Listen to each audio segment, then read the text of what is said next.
बांगलादेश संदर्भातली पुढची बातमी येते। बांगलादेशात लवकरच नवं सरकार स्थापन होणार आहे। मोहम्मद युनूस पंतप्रधान होण्याची शक्यता वर्तवली जाते। पंतप्रधान पदाच्या शर्यतीमध्ये नोबेल पारितोषिक विजेते डॉक्टर मोहम्मद युनूस यांचं नाव सध्या आघाडीवरती आहे। विद्यार्थी चळवळीच्या प्रमुख संयोजकांनी रविवारी नोबेल पारितोषिक विजेते डॉक्टर मोहम्मद युनूस यांचं नाव अंतरिम सरकारचे मुख्य सल्लागार म्हणून प्रस्तावित केलेलं आहे। मोहम्मद युनूस नेमके कोण आहेत ग्राफिक्सच्या माध्यमातून पाहूया। युनूस हे बांगलादेशातील उद्योजक, बँकर, अर्थतज्ञ आणि सामाजिक नेते।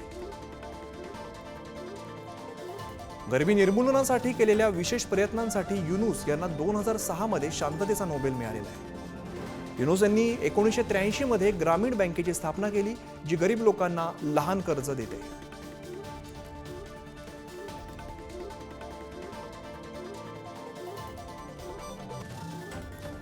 आणि या सगळ्या बातम्यांनंतर महाराष्ट्र हॅपनिंग मध्ये आम्ही इकडेच थांबतोय। पाहत राहा पुढारी न्यूज।